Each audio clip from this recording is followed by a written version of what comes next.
Willie Lynch. You know, he went into that. This is a book written by Alvin Morrow, The Science of Slave Psychology. And he goes into all the different elements of the Willie Lynch letter and talks about how to break that curse. And then I heard some of the history of when I was young. You know, this, I'm sure that most males, men that look like me, experienced this. And the greatest book that I read was by Richard Majors and Janet Mancini Bilson. It's called Cool Pose, The Dilemmas of Black Manhood in America.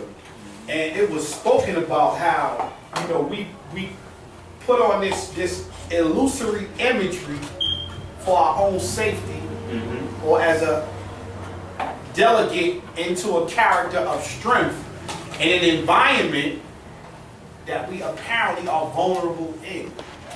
So because we don't take the command of it and build as men and fathers to sons, nephews, young people and whatnot, we become vulnerable to it. So now it's my posture versus my brother's posture in the same environment. So instead of us saying, oh, I'm hard or you hard, well, let's get together and make the whole world believe us. We like, oh, I'm hard and you ain't harder than me. And this cat right here, and the wild thing is that I was introduced to this book as an undergrad in college. So this was before I had associates, bachelor's, master's, any of those degrees. The professor, a woman, I want you to read this. You know, I'm in school with the hoodie on, with the braids, but I'm in college. I'm sitting in the back of the room. Yeah, you see what I'm saying, right? Smart, but not proud to allow my phonetics to demonstrate how sharp I really was. With knowledge of self at a very young age. Sharp. See what that is, you know what I mean? You know what I'm saying? This entire language, she was like, well, no, wasn't even the textbook. I want you to read that. I read this book, I was in the classroom, eloquent. You know, using words that generate a higher vibration, so when I hear my cultural counterparts now, my brothers now, I'm like, man, that's that cool pose. But that right there could be the difference between building in an environment or not building. Because when we come around, you know, we all got that strong warrior king dynamic within us. And if we're not able to say, let's get together and make the whole world believe us, then we're going to face off. Kill each other. We talking about independent schools not recreating the will. And that's like big. If you done the research for 40 years, a conversation with you in a couple years, now I got 42 years worth of information that I could apply instead of just waking up 2 years ago and I'm running around with my 2 years thinking I'm doing it like I'm doing it. This intergenerational transmission stuff and this generations ahead, this information has been in effect for my real quick. I want to say something real quick. Yeah, because I went to Queen, you know what I mean? I'm sad it all. But no. But your energy. Oh, you gotta talk because it's the women, believe it or not, that internal struggle that we go through. They take that energy and they cultivate it. They feel the brunt of it. You know, when we come in the house mad, you know, we trying to be relieved by this fragile, I'm not gonna call it fragile, by this feminine vibration. We want to be relieved from it with all our that stuff, with all of that stuff. So yeah, it's important. You know, your portion is important. Yeah, you're right. And I'm not gonna let you get away from us without, you know, leveling off, you know, that energy, because, you know, energy misdirected is like having a split atom, and they call it a nuclear bomb. So imagine if your thought is split, then you having a nuclear bomb out of mind. We need some of that balance. I just wanted to say real quick. I wanted to kind of like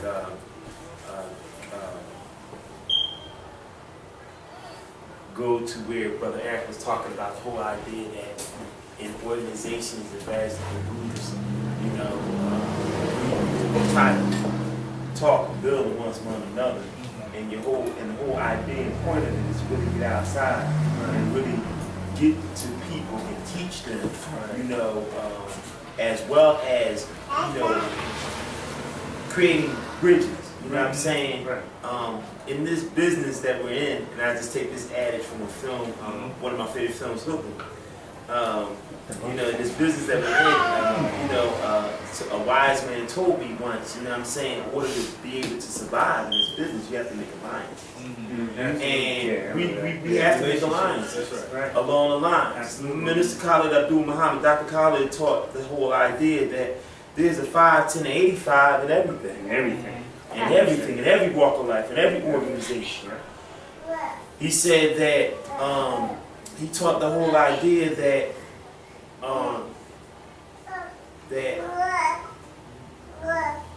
when the 5% of individuals who exist within the Nation of Islam, who exist within the Nation of Gods and Nurses, who exist within the Moor Science Temple, who exist within the various different traditional African spiritual cosmological communities that are out there, that exist amongst the nationalists, the Pan-Africanists, all these organizations, amongst the Christians and those individuals who are Sunni Muslim, once the true 5% within these organizations, you know what I'm saying, come together, it's over for this. It's over for this Caucasian man. He's done.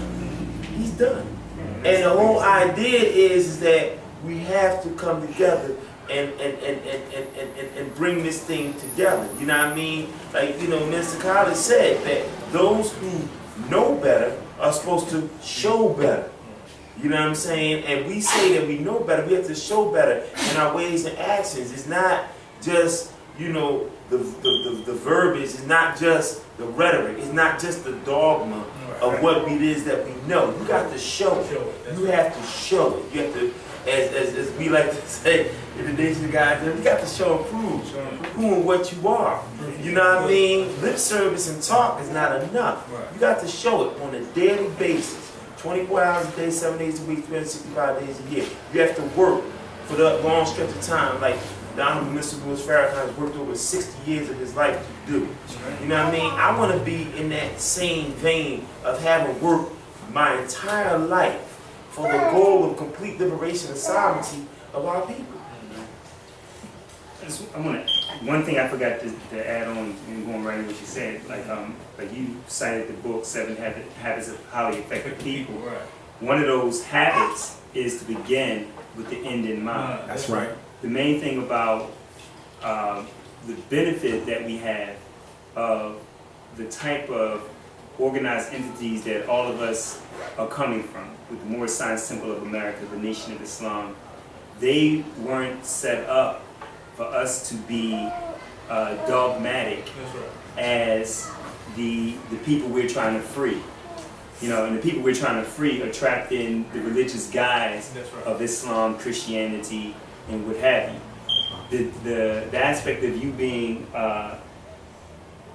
part of the Nation of Gods and Earth and understanding Yoruba teaching and training, that frees you, because, you know, Nation of Gods and Earth, Islam is not a religion. Right. It's a way of life. And the Nation of Islam, Islam is not a religion.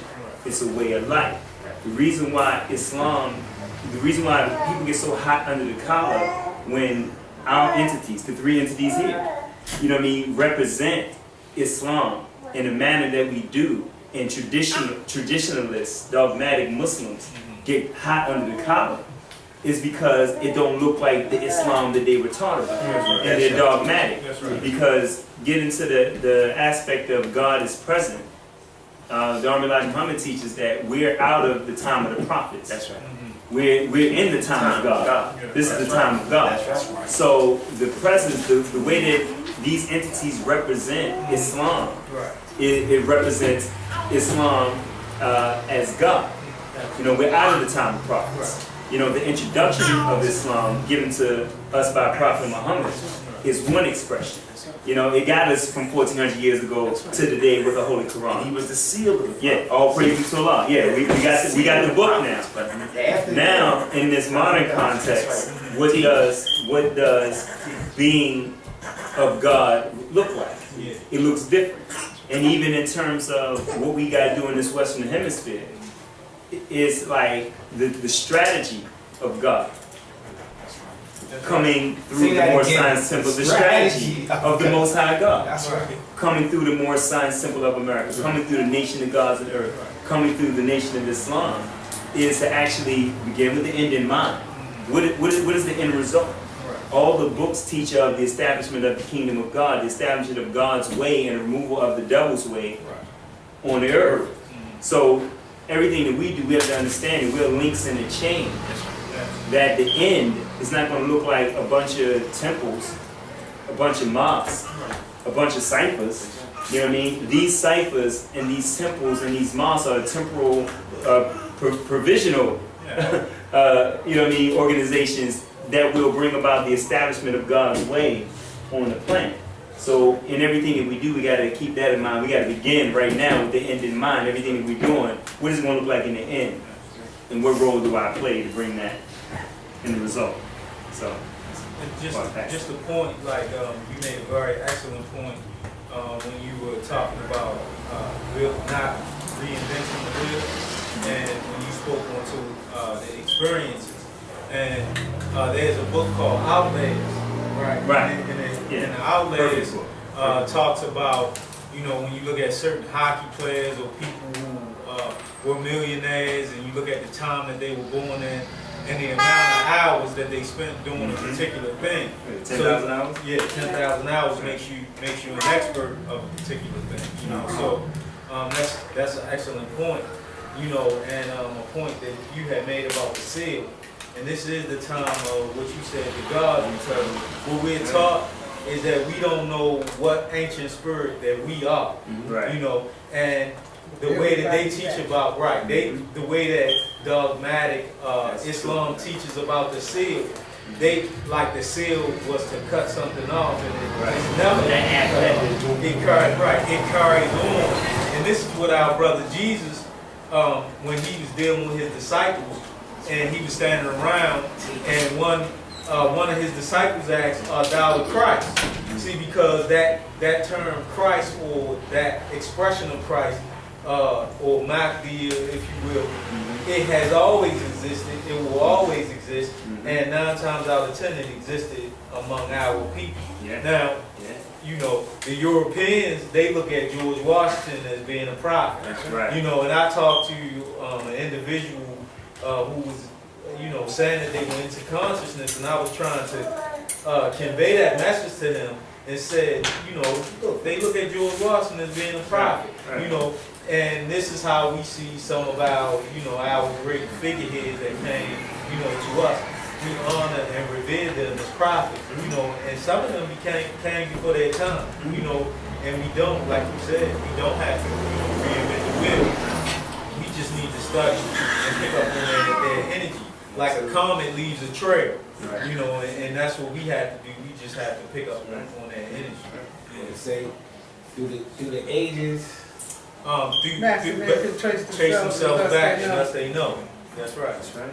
You know, and I can't, you know, Sister Mary, Clearly cut footprints. the footprints. You have a beautiful spirit, and a lot of people, you know, one thing that you were saying about the 5% in each organization, you know, within the Moorish Science Temple, you know, the Moorish Holy Temple of Science, Brother Prophet, Given Zeal, right, as affectionately as he was known, you know, he through his teachings, right, is how if a lot of Moorish Americans examine the Quran, and they would, you know, develop the moral character that needs to be developed when we're dealing with our people, you know, because our people are afraid of a lot of things when it comes down to organizations, right? Because, you know, people go out, they work hard and they earn money, and when they bring their money into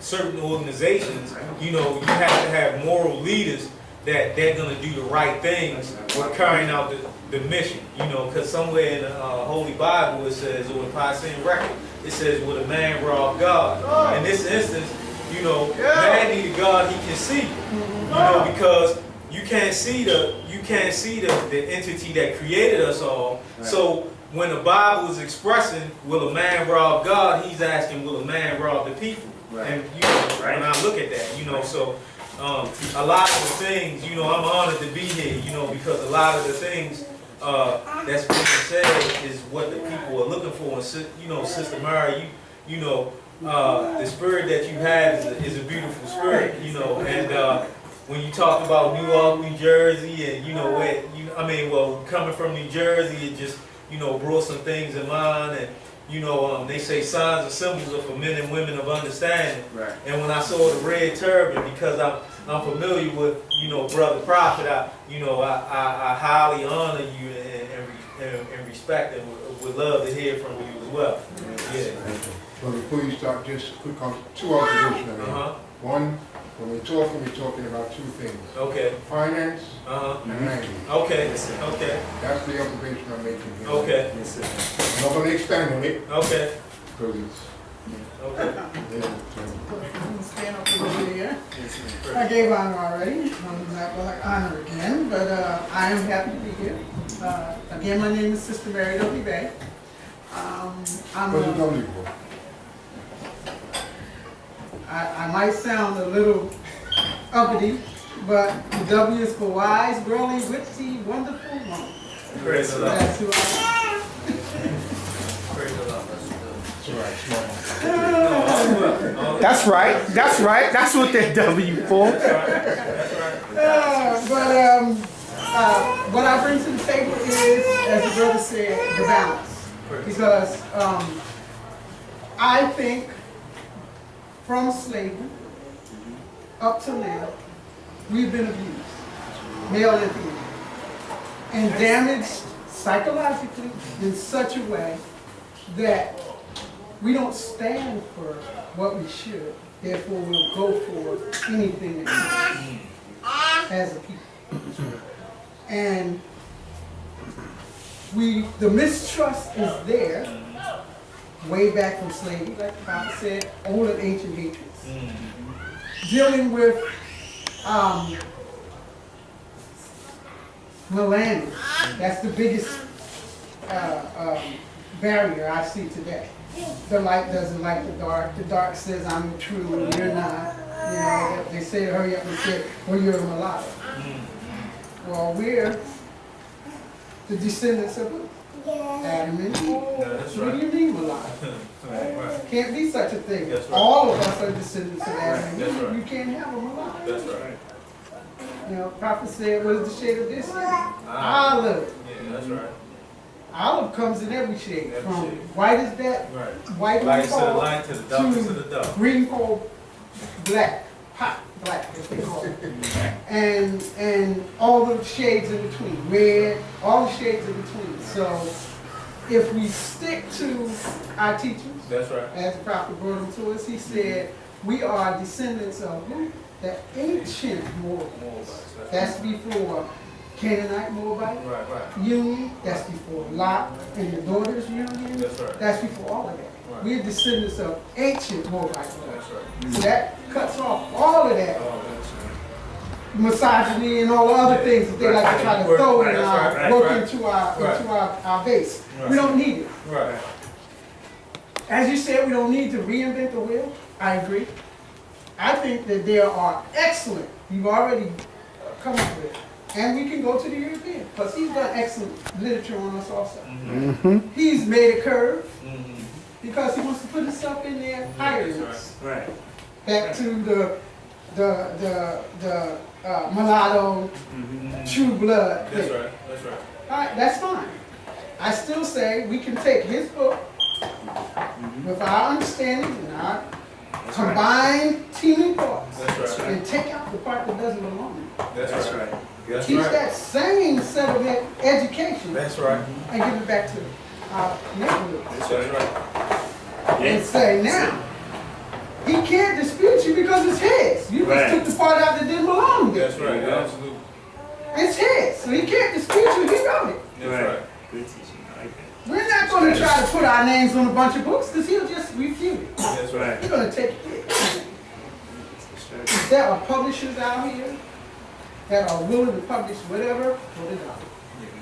We just need to find a way amongst ourselves to hold the dollar that eventually will leave out of our neighborhood longer. That's right. If we can hold on to our dollar, say, for 8 weeks instead of 4, the extra 4 weeks, we can put it into something that will generate the dollars we need to take to the publisher to publish that book. And he's still not paying attention to what we're doing. The ancient Swahili concept of the susu. Susu. Basically, Okay. right. Yeah. Putting our money together in a community pot. Right. You know what I mean? Excuse me, what do you call it? And he susu. And We he's call it Susu. susu. Susu. Right. Yeah. Absolutely. Yeah. Right. He's a Grenadian more, but he's, you know, he's from Grenada and they call it Susu. Susu. Right. And I want to say Islam and make you aware of something you might not have been aware of, but my rules are more. That's right. Praise God.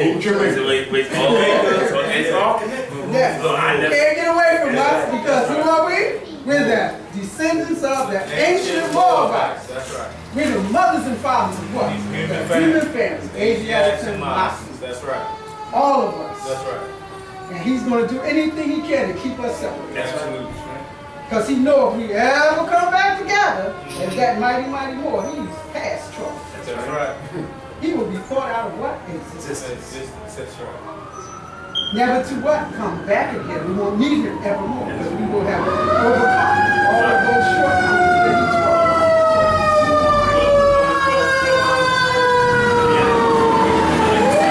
It's what we need in this day and time. All the great spirits are here. I believe we're the teeming thoughts that will help to summon the rest of the great spirits, because we're great spirits also. That's right. And when we come together, I just want to use what's here already. Okay. All right? I just want to use the greater writings of his people, our people, Okay. which is the people. And we the people are going to establish a more what? Perfect union. That's right. You working, huh? We're going to use the That's things that right. are here. That's We're not going to right. reinvent anything. We're going to That's use right. what's here. We're That's going to right. provide that more perfect union for our prosperity. That's right. I believe in reincarnation. I'm That's going to right. live I it. do too. I'm going. When I come back, I don't want this here. I don't want. That's I don't right. want the blight. That's I don't right. want to recall That's any right. of Negro, black, color. I don't want any of that. That's right. All right? In order for me to get rid of that, I have to work hard That's right. before I close these That's right. and go up to Allah and come back. Mm-hmm. I have to prepare what I want to come back to. In saying that, I again state that I have access to a publisher. I have some more ideas on how to manufacture funds, just amongst ourselves. Okay. If we took the Willie Lynch story, Dred Scott case, That's right. all right, 1850. wrote it with our spirit. That's right. Put a group of our youth together and travel. They'll pay to see it. Our people are into the arts, but they are. Yeah. They'll pay to see it. That's right. They make us famous for it. Yeah. Absolutely. And I think that we have what we need, the resources, we have everything we need. Because if we use these resources to do something like the Willie Lynch, the Dred Scott case, even down to Scott versus Wade. Yeah. And Justice Curtis decision. Yeah, dealing with woman, her body, her own. You can Roe versus Wade. Forgive me. Yeah. I'm into the Scott. Yeah. All right, but yeah, Roe versus Wade. Okay. We would be able to teach our children what occurred to their mothers and fathers, ancient mothers and fathers, to the point where it wouldn't fascinate them anymore to be, well, I'm not going to knock her, Beyonce. Okay. My daughter said, oh, I want to go and say, I said, what? What? You can take a short thing on and shake in front of the mirror, that's all she do. I mean, she could sing too. But a singer, from my era of time, I'm an old sister, I know, but from my era of time, a singer stood there and sang. That's right. You might wave your hand, Right. but you wasn't all that pumping and grinding and gyration, all that, not knocking it because it's what they do, Right. but it's Oh, not knock it, necessary. please, It's knock not it. necessary. Really knock it. That's why my daughter says to me, well, mother, you can sing. Why don't you? I said, because I'm not an entertainer. I can sing and I know I can sing. And a lot of that I comes don't out of, entertain. a lot of that comes out of traditional African dance anyway. It's just Oh, that yeah. it's distorted because of the fact of, the short skirts. Okay. Not just the short skirt. I mean, Yeah. sometimes she And- don't. and She it- have on. I don't know what. Nothing. Well, I don't want to interrupt. I want you to say what you're saying. So, we're gonna hold off on that. But what I am gonna say is this: the misconception is that that stuff comes from African dance. You know, when you put- With your, Caribbean, You can say Caribbean too. With your carnival and all that? This is what I'm Rio? saying. When you put a savage nature of sexuality into it, it's no longer the It's no African. longer art. In African culture, a woman could breastfeed her child, walk around with her breast exposed, And carrying not things on her worry head, about- and not worry about the lust, the nature of lust that was there. But in 2014, because we have imparted into the psyche sex on a lustful basis, That's right. you're not looking at the girl dancing and connecting that with African culture. No, you're not. You're connecting that with a savage inequality of sexuality. So, I'll tell a young girl, Right. you can sing, be a singer. Don't shake your behind. Right. I don't care who's doing it. That's not the perspective that you want to see. When you go to global countries and you see, they say a nation is known by the women that they present. And if our women is but booty shakers Right. and our men is thugs, Right. then the view and the impression of who we are is Around booty the world. shakers and thugs. Around the And world. those ideas are something that was given consistent with our slaveholders. And Yes. we're talking from 1775 Yes. to 1865. Even Yes. the names that allude to slavery, Right. Negro, black, colored, Ethiopian, all of those different dynamics. So we've done a lot in taking those names and taking those histories and trying to put whipped cream on it. I Yes. mean, you can't put whipped cream on feces and say it's pie. Yeah. No. That's got The mag- She's spoken a lot of Right. conversation. I just want to just drop this in there because it was spoken on earlier, and it's very important that, like brother talked about language.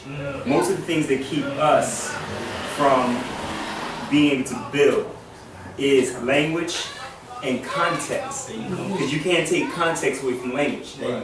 I could say yo, and in whatever language you from, yo means this. So it's all about it's about what I'm talking about. So likewise, when we start talking about one of the things that keeps us divided when we're talking about traditional African ways. One of the things that two things on that, like the Quran says, the devil makes evil fair seem. There you go. And where we're taught in the Nation of Islam, because there's a lot about the understanding of how Caucasians even came into existence. Because when you understand them as a grafted man, you know that their means of coming into existence, they bring nothing new onto the planet. So they can only take what's already, that's why they're a made man. We are a created man, they are a made man. Meaning that they can only take what's already in existence and manipulate it. Right. So they can only take what's in existence and manipulate it. So likewise with natural things that come to us naturally, it's already taken into consideration. There's certain things that, because we are a rhythmic people, we're in tune with the universe. So we're going to hear music and we're going to move. It's going to happen. So, and how our women move and things that our women gravitate towards, a devil has already studied that. So it's like it's going to seem so natural to them to do this. They're going to fight you when you say don't do that. Right. So the thing is, they know about our African traditions. They know what comes natural to us. They say, how can we manipulate this and make it demonic? How do you know it's demonic? Because like you said, how do you know what's devil is anything that takes you away from the knowledge of yourself and the way of God. So exactly. Man, I would say man, wicked. Right. So taking something as natural as how our women want to move, in manipulating that. We can no longer keep saying that that's just how we do. No, that's how we've been manipulated to do. If you take the mindset of you corrupt the mindset, it's natural for you to want to intake food to eat. But if you can make somebody eat a rat, you can't say that a rat has nutritional value just because you want to eat it. Mm-hmm. You know, because your mind is off. That's why you're eating a rat. So you can't say, well, you know, I mean, it's natural for us to want to eat. No, it's not natural for us to want to eat a rat. Right. Our mind's been twisted. So that we're doing a natural thing in an unnatural way. Like our people out here, our people think that they're born homosexual. Yes. Our people think that we're born to do certain things that we do. No, we've been manipulated. Now, your natural urges have been flipped. Right. The devil has made evil fair seeming to you at this point. So likewise, a lot of things that we do, you know what I mean, we got to keep that in mind. Are we of our own sound mind and body to do the things that we decide to do? Well, we go back to one thing, mental slavery. Yes. That was going to be my next statement. Oh, sorry. Well, let her talk. Go ahead. Hold on, the brother has a comment, but just like we can't really, or we are working on, in this era of time now, fathoming, and I'm going to say like it's the height of Allah, the height of God. You got to start fathoming the depths of the shaitan, of the devil. Because you talking about infinite on extremes, and this is a finite plane. Elijah Muhammad said you can never fathom the depth. You can't fathom the depth. How far they will go. Well, that's why when he was reading chapter 1. Yeah. This brain that we got is too limited. Yeah. Too limited. Yeah. That's why when, you know, I have a problem with a lot of brothers and sisters because they think this brain is the mind.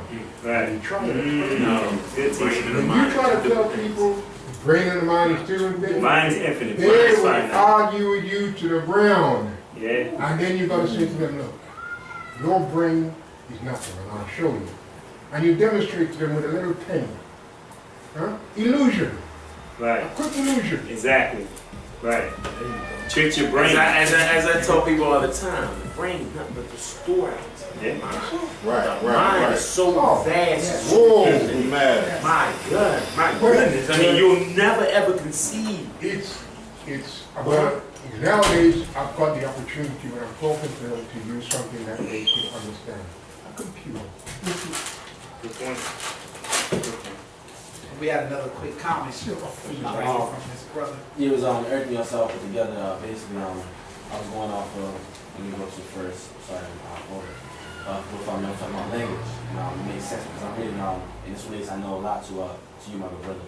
I know you're really deep advanced into the whole Kemetic system, and I'm reading the Book of the Dead, coming forth by day, Book of the Enlightenment, and I was learning about a mythology going on for you, brother. How mythology is basically a language, of languages, and it's not the connotated version that we learn mythology being, a myth of a god that doesn't exist, like for instance. Right. You know what I'm saying? So I was just add on to that. I forgot about Julie, I forgot what I was going to add, but it'll come back shortly.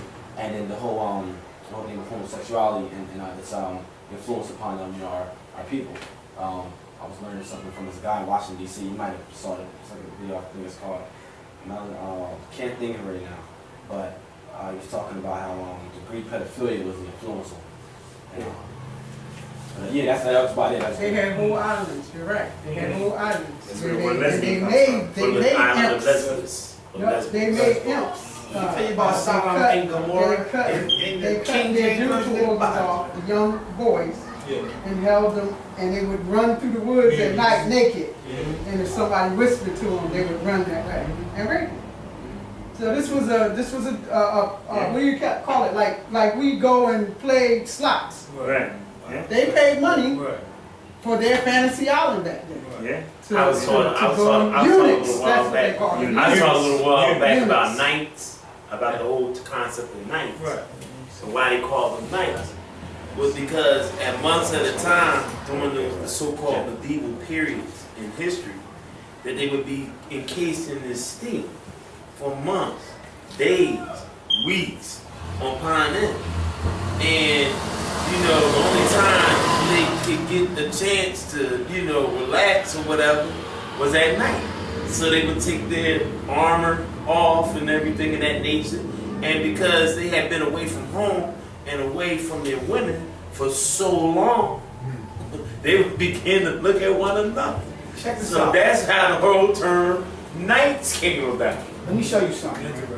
I just want to add this because I like the stories, but let's really look into the homosexual, the lesbian, as a culture of people have a socialization process. They've taken something natural and made it unnatural using the symbol of the rainbow. Now a child, let's talk about neurological design just for a moment. The child who looks at the rainbow as a child, oh, a rainbow! This is a good energy, a good feeling, a good vibration Of beauty. that is programmed into their neurological design. That's right. As they get older and engage with someone who's wearing the rainbow, that good feeling and that good sentiment is also engaged. And that's just on one level. Now, if we teach them in school, and this is a curriculum right here in Philadelphia. And every If we big teach city them in across the United school, States, that's right.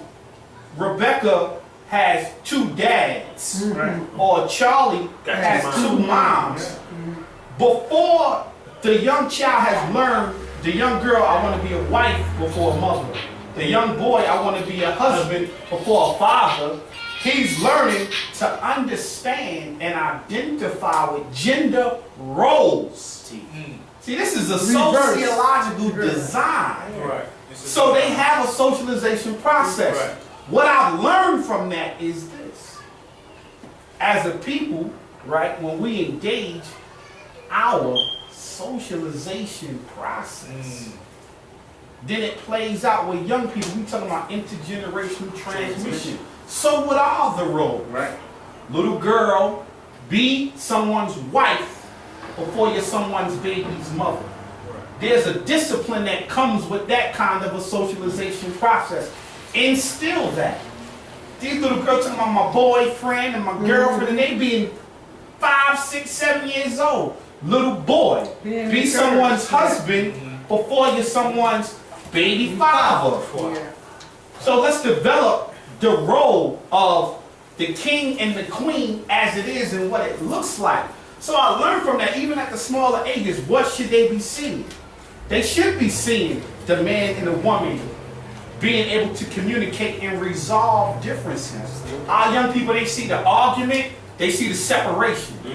They don't see the man who identifies with man. No matter what happens, you do not leave your post unless you are properly relieved. And that home, that gotta be a post. Yes. That gotta be a post. And you ain't never properly relieved from your post at home. Right. That gotta be a post. So we gotta look at it. Or what our expertise is in the home, the man and the woman. So what y'all done is spoke to right now. something that happens right now, and it's being imparted on strategic levels throughout the globe. This is the new crack. Islam, brothers and sisters. My ride here, I enjoyed this day with y'all. And again, my name is James Lucky Ill. And we glad you came through, bro. I will be back to this temple. Give thanks. Love you, Mo. Love y'all Give thanks. too. Please leave your information before you walk out. Please get it from the We talk about that blink. Sis. Yeah. Let's get back to that. I'm on the phone. It's a book. Yeah, that's Okay. I don't have anything. I meant to bring the book. Ran out the house because everything got pushed, but I will get the information to Brother Diallo. He wrote about what they did to Diallo in Amadou. New York. He wrote about how early comes into play. He made me realize that even in exercises that you have in your training, your book will tell you how to act and what role to take on when you are role playing in training. All right, when I was training for domestic violence. We were dealing with an exercise that dealt with, you pick up a card, you read the card, you do what the card says. The card says go to court and ask the court for papers to keep your husband or your significant other away from you. You go to the court. You might get it, you might not. They might say, you got there was another card, right?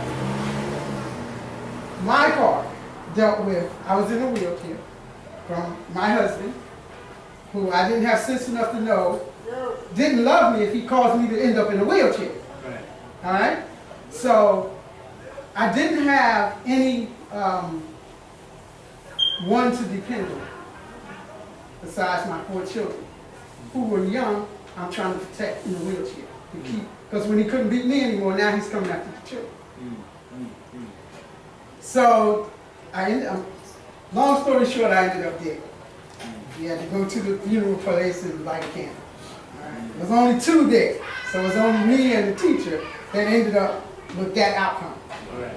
But it let me see the seriousness of being in that situation. With no help, where do I go? All right, if you send me to a place, how do I do it? I don't know. It just opened my eyes to a lot. And I said, oh, my blink in that situation, because I had a choice. I did have one choice. I said, do I go to my mother or do I go to a shelter? I said, I'm going to go to the shelter because I have 4 children and I know that my parents aren't going to want me to stay there that long. I know they're not going to let them do the way I let them do when they're home. So you see how my blink played into me, where if I wouldn't have been conditioned to think about how many children I had, and that was a true blink because I'm from a family of 10.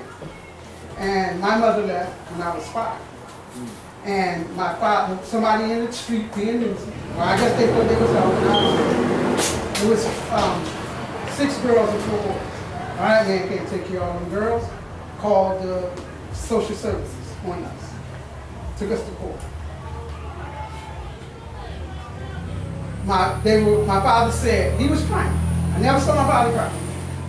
He said, I'll let you take them, even though it'll kill them. He said, I'll let you take them if you'll keep them together. He said, man, you must be crazy. There is nobody that's going to take 10 children and keep them together the way that you are. He said, then tell me what I need to do. He said, you first need to stop standing up in this court. He said, I'm sick and tired of your people coming in this court, treating my court, acting like a bunch of monkeys. My father said, like a bunch of monkeys. He said, because I want to keep my family together. You feel as though we're acting like monkeys. He said, just tell me what I need to do. He said, well, I'll give you 30 days, get a woman who will sign her name in these courts to say that she'll be responsible for these girls. And you're going to be responsible for the boys. Which he did. He went and found someone. But that is my blink. That's how I socialize going forward. Anytime I'm in a situation with a lot of people, I'm going to do something other than put it on you. Even though you might be standing there with your arm, no, I'm not going to do that. Because that was my lesson at 5 years old. Nobody really wants 10 people or a bunch of people to have to deal with at one time. So that's what I'm talking about, your blink. Your blink is put together at their ages. And if you're in a household where people fight and they make up later, if you have to fight, don't fight in front of the children. If you feel cut off, seek help from anybody walking down the street. Say, look, I'm in a bad situation. You know, if you don't do anything, maybe you'll talk to somebody else about it. Because my daughter came home from school about a friend.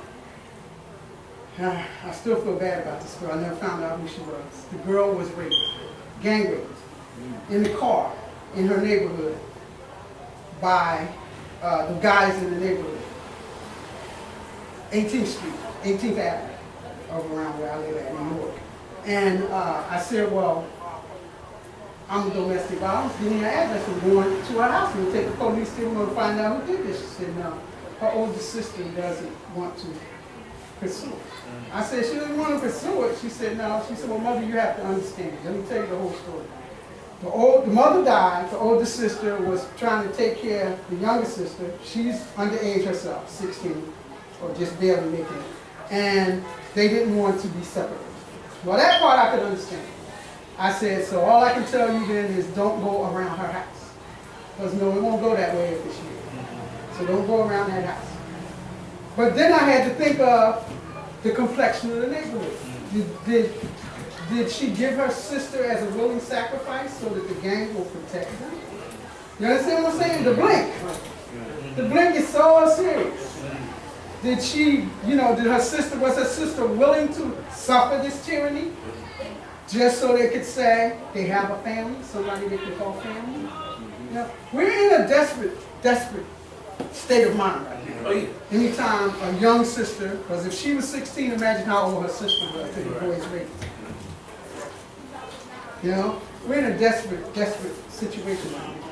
And I think we need to come up with something. I don't know exactly what, but we need to come up with something to change the direction of the youth, the blink of our youth. The strongest thing to come up with is what we've been already given. And again, like I said, I gather knowledge and understanding from a lot of different places. Yes. And I have a lot of strategies in my head of how to do things. But when I do something as simple as, like for instance, I've been in Nation of Islam for 20 years.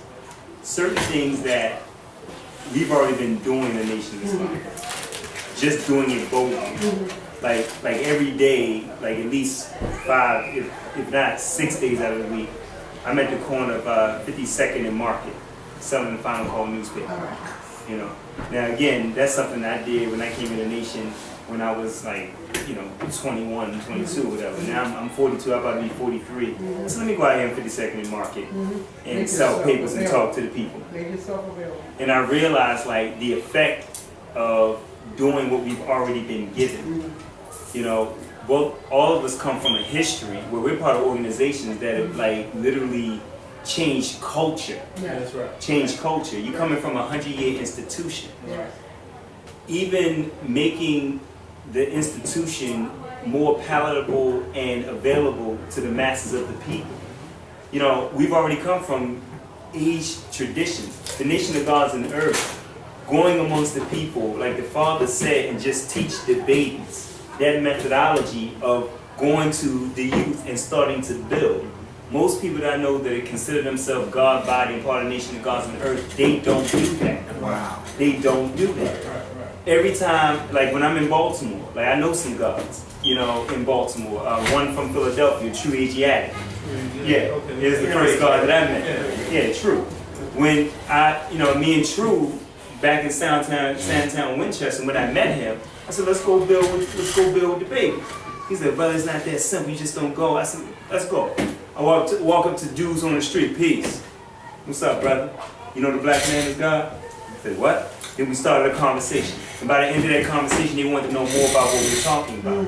As simple as it is to demonstrate, especially in conditions our people in right now, the institutions that we represent are more palatable now than they ever were before. Yes. Because before, during the time of Prophet Noble Ali, in the early days, all of our people were already part of religious institutions. They were in the church. They went to church every week. They had structure in their lives. So you're trying to teach them out of that structure. That's why most of our institution was set up as companions to the structures already existing. Like somebody who used to go to church, they come to Moore Science Temple, is not that far off from that. The way the Nation of Islam is structured, if you're used to religious institution, it's not going to throw you too far off. But now, as Elijah Muhammad teaches us, that Islam comes when all else fails. Everything has failed our people. Everything. The average one of our people are not coming from traditional religious institutions. If you come talk to our people, this may be their first time even having a conversation about God. Like my wife, when I met my wife, I'm thinking most of the time I've met a woman in my life, it's like I'm having to teach her out of traditional Christianity. When I met my wife, she didn't have any traditional Christian teaching. She had no religious training at all about God. She was an open slate to any understanding of God. And I'm telling you, most of our people, in terms of what to be done, especially with the youth, our youth are a rejecter of everything that's been given to them. That makes them prime and open to everything. You know, like representing the things that we represent, talking to our youth directly is not even that difficult. While we're sitting here talking, several people walking past the corner, peeping in, seeing what's going on. Seeing what's going on. After this is over, when you actually go walk up to our people and talk to them. You know, like every day I'm in the street trying to sell a final call to like somebody listening to Rick Ross or something. And they're like, nah, I'm good. I'm like, you good? Well, help the rest of us get good, man. You ever read the Final Call newspaper? No, I ain't never read that before. Why not? I don't know. Nah. We get into a conversation. And within that light, like, let me give you something. I go ahead buy the paper. I say, come back, let me know what you think about that paper. They come back next week. Yeah, let me get that one of them papers. This come out that week, I'll holler at you. Then after a while, it's a conversation. Y'all, I was reading such in your little paper thing there. You know what I mean?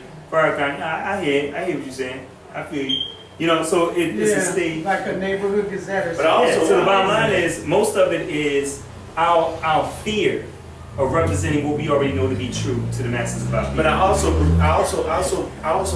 what you said, Brother Eric, is right on point. But I also want to add on to that. I think also a great tool for teaching, in addition to everything you said, has to be something I think that, in my experience, and even watching myself and how I go about doing it, especially when it comes to young people, is through example. Absolutely. You got to do it through example. You can tell them everything that we know, all the schools of thought and teachings that we come out of, what we were raised in, some of us, or some of us coming into as we got older. But the best way of teaching is through the example that you set for them. And one of the things I always had a problem with, and I began to really look at it and diagnose even within my own self, especially, you know, having been active in the Nation of Guys and Nurses, having been active in the 5% Nation, was the fact that taking on a young brother or sister, mainly brothers, and teaching them you know, who the original man was, teaching them that the black man was God, you know, teaching them that the black woman was the earth, teaching them that the black babies were the greatest, and teaching them that the Caucasian white man was the devil, and teaching them all these things. And I'm out here, you know what I'm saying, drinking and drugging, robbing people, doing all kinds of things that I know and understand. I'm telling this young person not to do, not to participate in, not to be about, but I'm doing it. Right. Complete contradiction. Right, absolutely. Total hypocrite. Absolutely. So what it is I'm teaching this young person. And once you lose the respect of a child, you never gain it back. Right. You never gain that respect back. It never comes back. And consistency is paramount. It's a must. If you claim that you're about it, then be about it. Like I said earlier, with Mr. Collins, those that claim to know better must show better. It has to be in your ways and your actions just as much, which supports what it is that you're teaching them. They got to see it in you. That's the thing that me and Diallo, Brother Diallo, coming back on the Megabus from New York, talked about. One of the things that we talked about, you know what I mean, I'm sure it's what y'all talked about, is, and I talked to a lot of my peers. I was just on the phone talking to Kil Mazan. Talking to him today. The folly of our generation, you know what I mean, those of us who, you know, we heard about this kind of stuff when we was young, like 18, 19, maybe through the rap music or whatever. Some of us blessed through family, I don't know, you know what I mean? But, you know, I didn't get it from family. I got it from, you know, the music. But a lot of us, when we accepted new ways of being, we did it as dogmatists, just like we do in the church. It's like, you know, you know about the Bible, as long as you can teach and recite from the Bible and quote from the Bible or quote from the Quran or whatever, you're doing it. So in our folly, you know, most of us, you know, it was all what we said and very little of what we did. And that hurt the representation of what this is. And so the older that we get in it, like, you know, I realize Muhammad teaches us that unlike attracts, like repels. You know what I mean? It's already, like, when I'm out selling the Final Call newspaper, I'm already at 52nd and Market being unalike. No one would even consider buying a strange paper from a religious organization that they're not a part of if I wasn't already unalike. I'm already representing, like, okay, something's different about what's going on there. So they're more open. But if I'm just like you, if you like, you know, because our people deal with self-esteem issues. You know what I mean? You know what they say, you know, we ain't nothing. You know, I'm saying in a better manner, but, you know, most of us feel like, you know, we ain't nothing, we ain't gonna never be nothing. And if you just like me, what am I listening to you for? Exactly. So your demonstration and your example, you know, it's not even, most of us, even in the quote-unquote conscious community, one of the biggest things about being progressive and conscious in a modern context is that you don't have any allegiance to anything. You're not a part of anything, and you don't tell another person anything. The average poet that I know that knows something of consciousness, one of the favorite things that a poet would say is like, well, I ain't here to preach. I ain't here to teach. Why not? Why aren't we here to preach? And why aren't we here to teach? The people are in need of preaching and the people are in need of teaching. But the thing is, we do that because it's like we're fearful. I'm not going to tell you that this is right. Because if I tell you that this is right, then I have to live to that. Right. And then you're going to be looking at me. Tell it, brother. So I don't want to be judged. So therefore, I don't judge anybody. And it's progressive among quote-unquote conscious people to not hold each other accountable to anything. You know, and that has to change. And the thing is, getting back to the main thing of like, how do we change things? Young people seek out structure. Young people they seek out structure and they seek out guidance and they seek out truth, whether they understand it or not. It's like reason why gang culture is popular is because there's a code of conduct amongst gang culture. When they say no snitching, you do this, you do that. That means they're looking for structure, law, code of conduct. And they abide. Right. And institutions. Right. And when they meet somebody who represents institution, because when young people meet me, like I don't ever, when I'm talking to people on the street, unless I'm wearing suit and bow tie, I don't say, yeah, I'm in the nation, I'm following Minister Farrakhan. Right. I represent a certain kind of way. Like I mentioned the brother that me and Brother Roscoe knows, Brother Akil Mazan. No one knows his background. He's a member of Nation of Islam since 1990. Right. Every open mic spot in the city of Baltimore, he works the door. That's right. He collects the money, and people feel secure in his presence. They don't know why, but his representation and his example make people like, yo, get Akil to do it.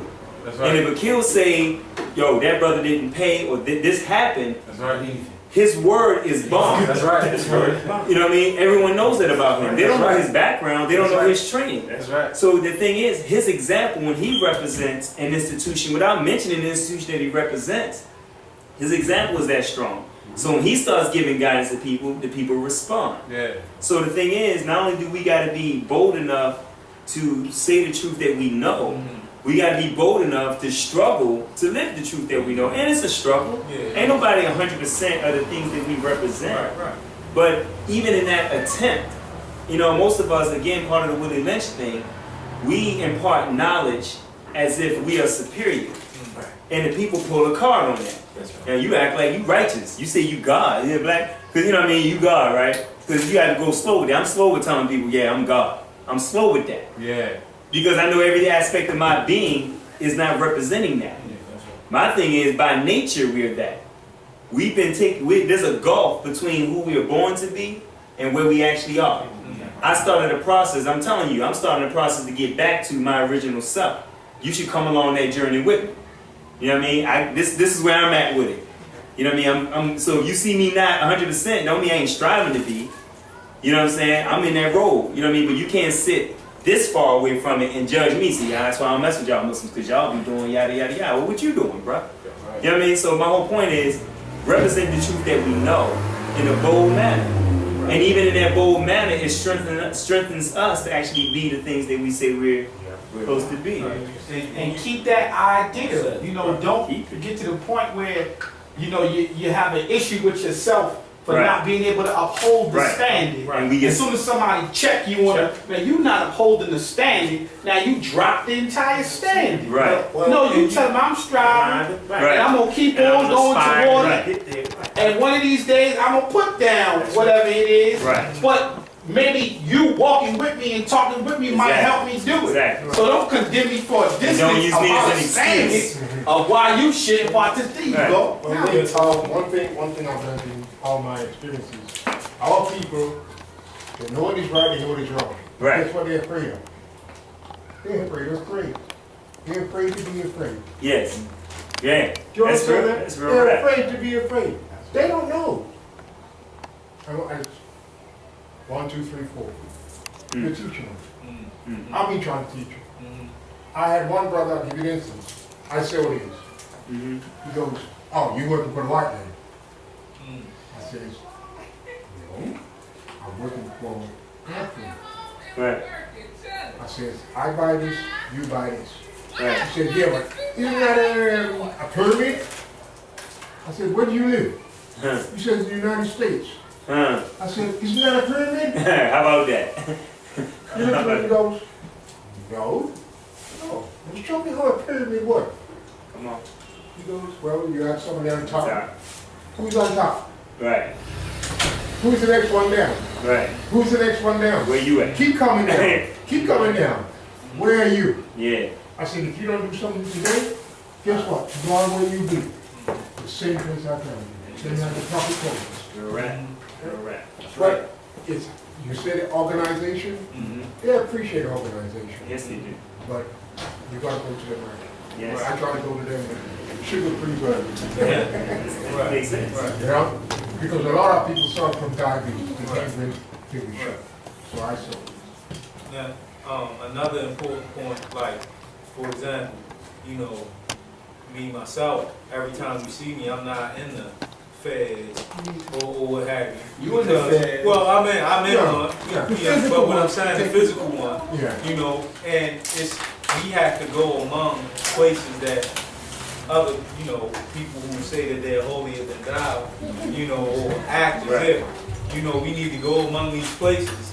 And like you say, your behavior, you know, when I go places, people want to know why when I approach the bar, I don't buy a drink, I buy soda in the water. And people look, and so, you know, like you said, about the like attracts like, and, you know, the unlike, and things of this nature. So when you look at that, you know, we holding people accountable, you know, we have that bond and pact amongst one another, and I think we just need to really just spread the word among the people who we can influence. And, you know, what's happening now is that, you know, we have to spread this, and hopefully it'll spread like a wildfire, because the brother mentioned something about the language. He brought to mind of 2 records. The first record I examined was A Hero with an African Face. And then this guy told me, he was like, well, before that book came, he said, what was the other book? And I said, well, what was it? He said, A Hero with 1,000 Faces. And it talks about how in the philosophy or the mythology is transferred, or a term that I heard, intergenerational transmission. You know, these things that we have to transmit to our people, not only, you know, via the verbiage that we use, but also, you know, in our behavior. And we just, you know, I mean, one of the things that is starting, not just the verbiage. not just the verbiage, but our behavior. You know, like, we can't say, like I was saying about that mental problem that people have. You know, we have a special bond, but you and I know, you know, that some people in other places, you know, they, or in our very own organizations, they don't want to see this. You know, and we got to teach towards destroying that, you know, those particular, those barriers, because, you know, like you said, these things, you know, they work, you know, they work. It's just we got to be bold to make them work. Point of reference, all right, being bold on my job. Anything that they do for me, they have to do for all of them. And I used to be one that would catch them every time. Say, oh, well, if you're going to punish us, for taking time off and say that we can't bonus, how is that just? Nothing conceivable in life of man that is not just. I said, you can't say to me that if I take time off, and you need me to take the time off because there's too many people on the phones right now. So I'm doing you a favor. I'm taking it with no pay, and then you're gonna hit me again and say I can't bonus because I didn't get the hours on the phone. So you're right, they took it out. Now everybody benefited from that, right? I caught them on a pay increase, the dimensions of increasing the pay. Everybody benefited from that. So something came across the board here recently where they're trying to take it all back again. I said, well, Mary, you're not going to say anything? I said, no, I already showed you how. Somebody else spoke up. I'm tired of running. Right. You know, I already told y'all it's a carrot. I said, all they do is kick up dust. They kick up so much dust, it's in your throat, you can't answer the phone properly. They bust out laughing. I said, y'all not seeing the scenario, you're not hearing the picture. It's funny to y'all, right? That's why I'm not going to get up and say it. Because I don't run out of the carrot. Because first of all, every time I've ever bonused, they found a way to not pay me my bonus. They would say, this is your bonus and this is why you're not getting it. And this is what we give you. I said, fine, so I'm not going to work my bonus. I'm just going to do my job. Make sure my money is in my check, because if not, I know where to go. They said, and where is that? I said, to the labor board. I said, because it's against the law to work someone and not pay them. It's called slavery. Oh, Mary, don't go there. I said, we there already if you don't pay me. We already there. That's right. So it's no need in saying to me, let's don't go there. Don't play with my money and I won't play with your time on this job. I do my job, pay me what I'm due. I don't care about the bonus and all that.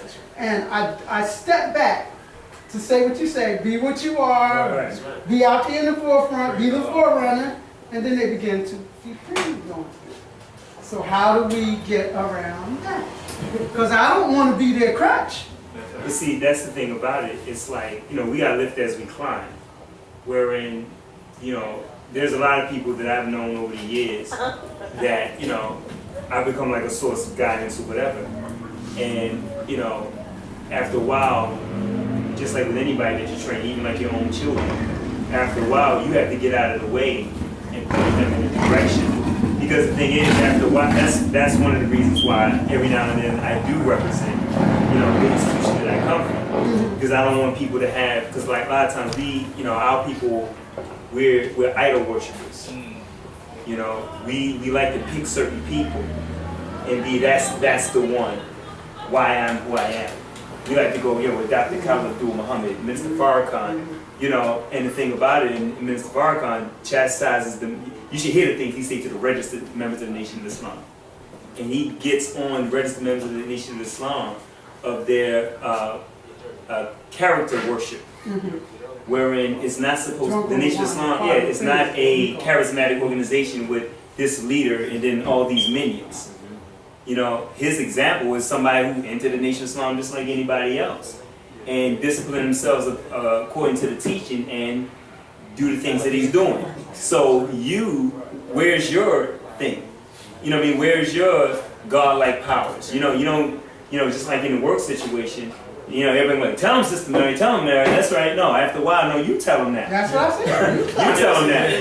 It's like, I've already resigned myself. I'm not. They already know I'm not running for their character. But the thing about it is, one of the things that I showed you how. We have to even like. I don't think a lot of times we even understand the things that we are a part of and the teaching that we are talking about. Those of us who are part of the things that we are part of. I think we underestimated. Like one thing I had to learn about myself, because we all got self-esteem issues. Because I can represent Brother Diallo a certain way, he can represent to me a certain way, but he sees himself when I don't see him. So you know more about your problems than the next man do. So at the end of the day, you may be home like, I'm thinking this about myself. But the weight of the word that you carry is so much bigger that we underestimate the impact of our representation. You know, I think about like one of the things that I heard Chuck D tell me is like, because when I met him, you know, I'm starstruck. And I'm like, man, you don't know, man. I listen to your music, and you did this for me, da-da-da-da-da. And, you know, and I'm an FOI part of the Nation of Islam. I'm like, man, you know, like a lot of cats in my age bracket, we joined the Nation of Islam because of the Public Enemy's representation of the Nation of Islam. You know what I mean? And his thing was, well, when he was a kid, him and Griff, you know, there was at the university that both of them eventually graduated from, these have summer programs put on by members of the Nation of Islam and members of the Black Panther Party. And they had like a rites of passage program like you came through when they were kids that was put on by the Nation and the Black Panther Party. So when it was their time to represent, that's why Public Enemy looked like the Panther Party and the Nation of Islam at the same time. And then a whole generation of young people came up joining the Nation because of that representation. So I said that to say, like, we underestimate when we're the link in the chain, we think about, we need to do this, we need to do that. It's like, there's a generational effect of your time that you may not even know. A young man, you know, this is crazy, but a young man last week met with me to ask me to marry my daughter. And I'm like, you know, first I'm like, no, that's not gonna happen, B. What's going on? But the conversation, his defense was, well, I know her my whole life, and you raised me. I'm a byproduct of like a young man that grew up in a nation, you know, and his father, in his estimation, wasn't his representation of what a man to be. I was. So his thing is like, I've been watching you since I was a little boy. And I've modeled myself after you. So at 24, him being 24, is like, you know, so I'm a byproduct of you. So, you know, if you don't think I'm a worthy enough man, you know what I mean? I model myself after you. You know what I mean? So I had to consider all of those things. So, point being, he was good. I had to dab one on that. That's good. I just want to add something real quick. Please. I just want to add something real quick. Earlier today, on my way traveling up here, I was with one of my brothers from our temple out in West Philadelphia. We're actually, I forgot to even get the address. We're located at 6026 Drexel Road. It's where our temple and our school was located. So we were coming from there working with our children in our boys society. We have a men's, women's, girls, and boys society. So we're working with our boys who belong to our boys society called Abba Ramian. But we're coming from there, and my brother asked me, said, you know, I came into the tradition or practicing Ifa and Orisha tradition later in my life. You grew up with it. How was it? And I told him, and the reason why I'm giving this example because it's all ties in. It was rough. It was rough. Because I'm a child of the 70s. Okay. And you a child of 70s as well. And I don't know your particular age, brother. 70s, 80s. And I know you're not a child of 70s. I know you're a little bit older. Yeah, you're the 60s generation. Okay. So I'm a child of the 70s. And coming up was difficult because I came up with a traditional African name. I came up wearing traditional African clothes to public school. Okay? I came up with my mother and father even coming up to school with traditional African garb. Okay? And they were both teachers and educators. Okay? My mom didn't have straightened hair. My mom had natural hair. Only thing I've ever seen my mother in since she was young and she first got her hair. She never ever got straightened hair again. And this is back in the 60s. So the abuse I came up with, my name is Obawa Jumi. Everybody used to call me Bawa for short. My name actually means the king has come amongst us. Oba is a title, given to a king, a chief. So my name means the king or the chief has come amongst us. So, and that's why I wear the crown. But people took my name from being Bow Wow to Bow Wow. You know what I mean? So I hated, so they kind of referred to me as a dog. You know what I'm saying? And I never forget that song that Parliament Funkadelic used to sing. I hated that song as a child because people used to tease me all the time. And I hated it. And it was incredible. But I could have easily bailed out and said, I ain't dealing in my tradition, my culture no more. Right. I want to be normal, quote unquote. I want to be like every other kid. I want to celebrate Christmas and Easter, and I want to be like, you know, kids who go to church and stuff like that. But I stayed the course. And it's amazing to me because I told my brother today, these are some of the same people, and mainly it wasn't Caucasian people that teased me. It was my own people that got on me, and I was like, dang, like, I mean, of anybody, y'all against me, like, you know, y'all giving me abuse every day. I mean, I come to school, my brothers and sisters come to school, and we would just get it. So, it's amazing because now, let's fast forward to 2014, these are the same people now I see on Facebook. I come across my travel. Peace, brother. How are you? How's everything? A lot of these brothers and sisters are Muslim now.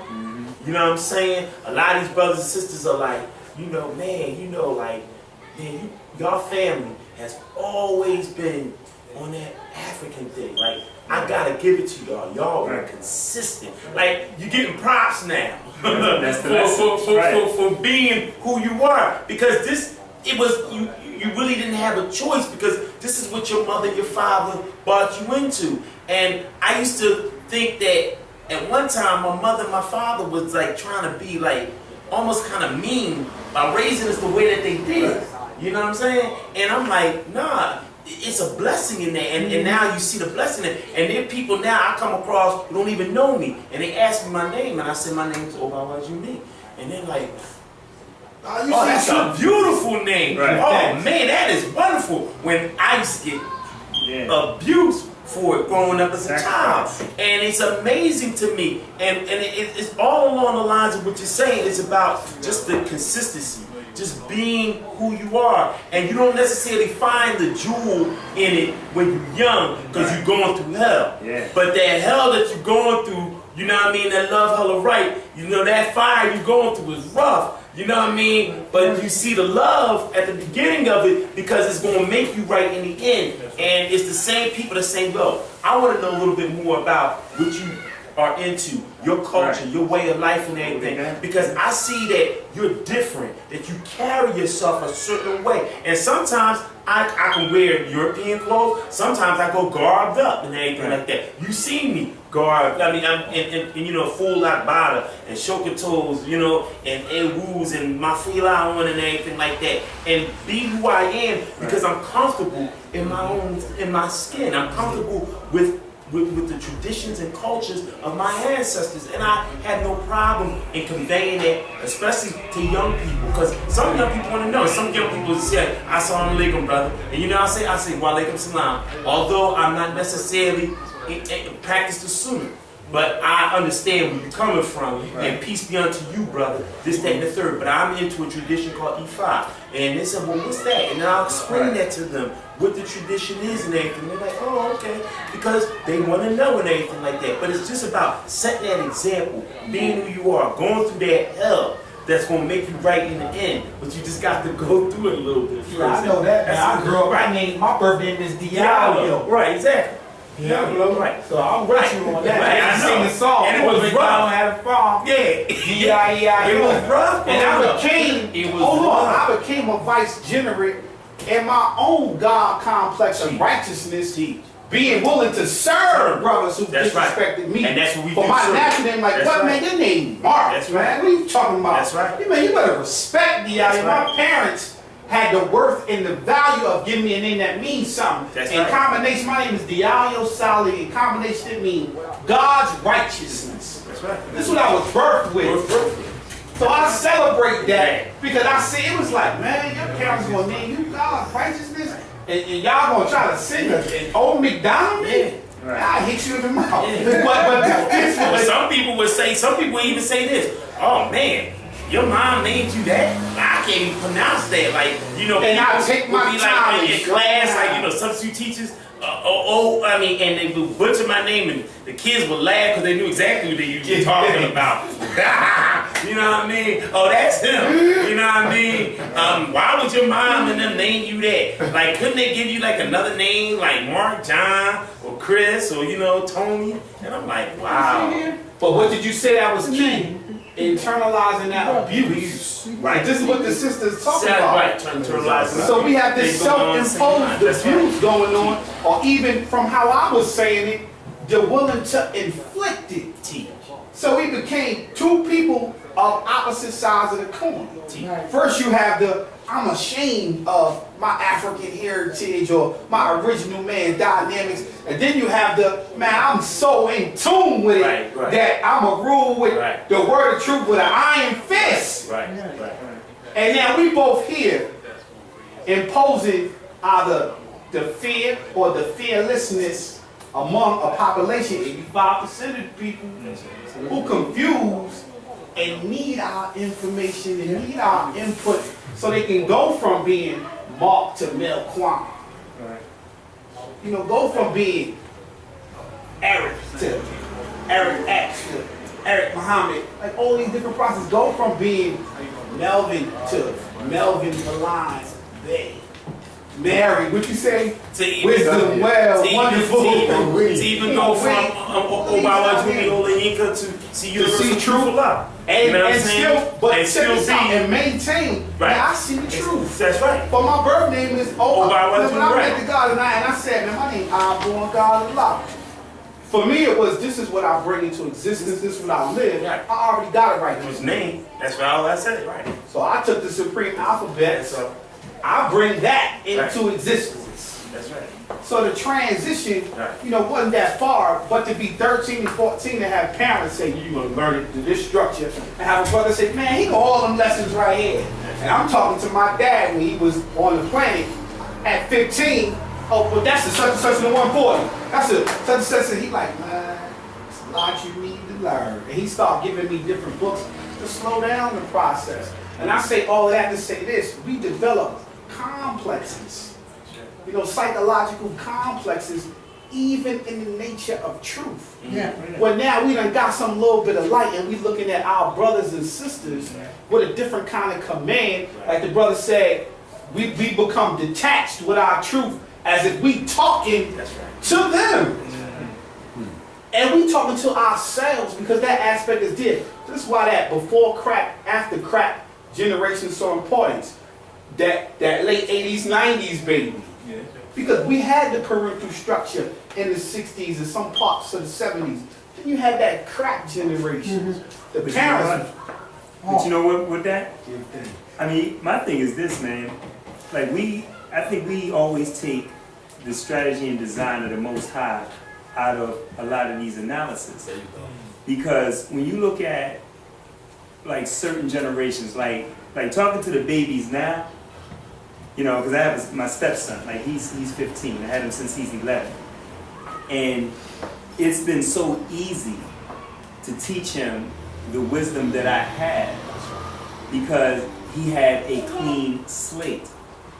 And you can look at like the crack generation and the generations as they've gone on in a lot of different ways. One thing is, if we're in the time of God and God is present, and there's a whole nother orientation of understanding of God that needs to be established among the people. There you go, I like that. Then the people need, especially amongst our people, because it's been the design of the Most High that our people in the Western Hemisphere get this understanding first and take it to the rest of the world. Because a lot of us, you know, we think small. We have to think about, like, if the game plan is to bring together the whole of our people. That's not our people here, it's the people everywhere. So it's like we're in a unique situation over here to get something first that has to travel around the world. And even in that process, there has to be a separation of fighting our people to get away from the thing that has underdeveloped us. Religion white supremacy under the guise of religion is the main aspect that got our people tore up.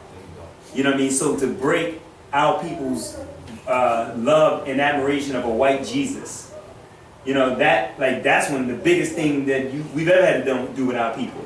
Now you got a whole generation of people born that never had that relationship. That's right. The average youth out here has no relationship to God. How much easier is it to teach them about the reality of God Himself than it was when we were kids coming up? You know, so it's a whole lot easier now. So you got to think like in the strategy of the Most High. Every aspect of the institution, like you go back to the 70s, it's almost impossible to talk to our people about building an independent educational system. You know, like our people, like, you know, now we need integration, and we just need these schools. You know, now that the educational system of America is even failing white people, you know, the economic system is failing everybody. All the systems inside of the United States of America are falling apart. You know, By design. By design. And yeah, and the thing about it is the Most High has engineered the fall of all the institutions of the world, in my personal opinion, that it makes it that much easier that people are looking for outside solutions. Once upon a time, it was crazy to talk to our people about building independent communities. You know, when everything looks beautiful, things are so messed up now. If you start talking to our people honestly, look, we want to buy this whole block and have our people living together, that it be free from crime, free from this. Some of our people scratch their head like, look, put me down with that. So this is crazy. Like, our elders are afraid to come outside their homes. Yes. So you start talking to our people about, look, we want to have a safe block where this neighborhood, you know, we're going to be living on some righteousness over here, we're going to be doing this. Some of our people will be like, I'm with that. You hear that? The flip of the idea. Now listen, the before crack, after crack era, you talking about a genetically modified substance to go into a component of the brain and change the nature of the thinking into a savage inequality, right? Now let's just take this idea. It's important to study that manufacturing concept. Because what we live in that now, we have to be able to view things a lot differently. When we talk about our people, we have the defeated conversation where we was just slaves. We got to come up from slavery. We trying to change the game. Nah, it's so much greatness about our people that when you say it to a young person, you don't have to give them the authenticity of the setback. You can give the greatness of the production, the vision, the vision. So these cats, they took this drug and we took it and we disenfranchised ourselves as parent and child with the identity of God in the mix. You was able to hear the voice of God through one of the members of the community, or two or three, or 200 or 300 who were not affected by that crack era. And even that crackhead still had that word of wisdom to give to you, or that example, so you don't follow through with it. Right. So I don't care, and I have to say this one, I don't care what happens, right? You can choose to take the best part of that situation for yourself and identify with it and use that as something to build with. That's a tool of thought, a way of thinking. And the way that we program into that biochemical feedback, we intercede with qualitative thoughts or the quality of thought with something negative. So when you hear it from the mouth of the young people, they're not telling you about African culture before enslavement. They starting from enslavement.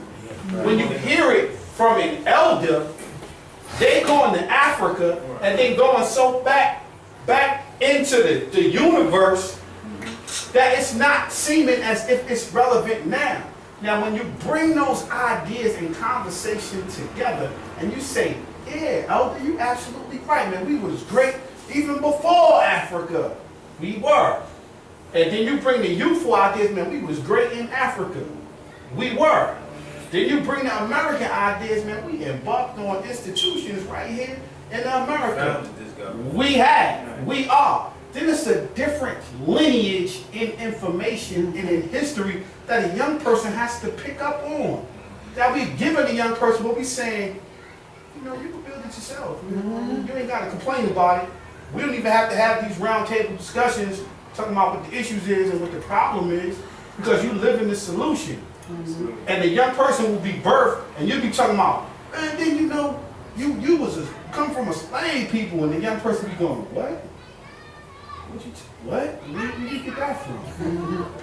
I mean, I know I'm king of the planet, and I done opened up this Fortune 500 company at 14. Yeah.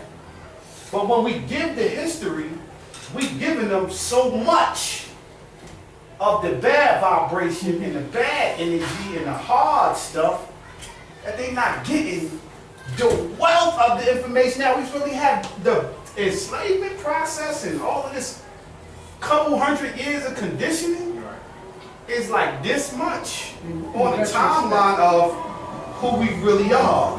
But we letting this much control. Like they said that our people, we could agree with 99 things, disagree on one, and we won't unify. Yeah. Other people could disagree on 99 things, agree on one, and unify and build. Based on that one. Now, what perspective and perception are you going to take? Because not only the ancestors challenge us with building core institutions, challenge us with all these different dynamics. Each generation either fulfills their destiny or betrays it. This is just what happens. So when we hear, well, what does it boil you down to? When you know better and you don't do better, you're going to impose self-inflicted abuse. When you're not comfortable in doing better or not comfortable with what you know, you're going to impose self-inflicted abuse. And it's these abuses that we bring home, and these truths that we like, yeah, you know, I'm God and the science is this, and the woman is like, word, I feel you. And you ain't doing nothing to show and prove that. She's like, oh man, all that stuff is fake. I might as well go back and pray to a mystery because this cat told me he was the one. And I said, yeah, you the original man. He said all them things that I could agree with, but he didn't have that aptitude or in that gap. And his know and activity processes were missing. It's a big difference in getting marginalized from society than being non-productive. Right. It's a big difference. So when we have our babies and we give them these beautiful names and these beautiful ideals, you know, let's break the curses. Let's look at all the different ideas and dynamics that are involved and employ the strategy of God. You know, put that supreme concept, that supreme ideal in play in everything that we do. And you really can start asking yourself the question, is this the supreme behavior in this instance? Is this the supreme response that I'm giving? Is this the supreme analogy that I'm giving to it? And you enter into the thinking of God. They say, what would Jesus do? Well, what would God do? Three times. And then the people, they might say, oh, don't even start blaspheming and try to think the way that God would think. Whoa. All of the prophets, they said, in my name, you do great work in me. So if we're going to celebrate the prophets who was doing them great works, we got to celebrate the one in that idea that gave them or sent them and gave them the encouragement and the authority to do these great works. So let the seeds drop and let the seeds grow apace and continue to build. Let's keep doing what we're doing. And we've been interjecting what you've been saying the whole time, but we really have to see and acknowledge what we bring in retrospect of the lack, and I'm going to say it just like this, of the lack of will to build as many. I'm going to need financing. The women is they coming together. They building it, doing stuff. Holding it down. And have been. They have been. Right? But that's like, you know, in warfare, they say in warfare, you kill a man, you rape the woman, and you indoctrinate the culture that you want to have, and you start with the fresh offspring, and once she begins to give birth, then you off her too, and now you got new crops. You indoctrinate your ideas and identity with it. Headsman, Been there and done that. Where we at right When now? you go back to the Roman, divide and rule. Don't divide and conquer. Divide and rule. Because you already conquered. And a lot of people have that misconception, because I used to say to them, the old Roman thing, what was it? They go, oh, divide and conquer. What? You know, you're going to look at them fight. No, the Romans never changed your religion. They never changed anything. All they did was rule you. And how they did it? So what we gonna do? Well, like I said, collective right okay, here. first of all, we gotta make money. Okay, I got a solution right here. You're not selling anything. I know, I sell it. You're not selling anything. You recruit, just like you do when you go out to the members in the street. You're recruiting people. That's your first thing. The second thing is you're getting paid for recruitment. And did you ever try these? Any of these? That was in the refrigerator? I didn't try it.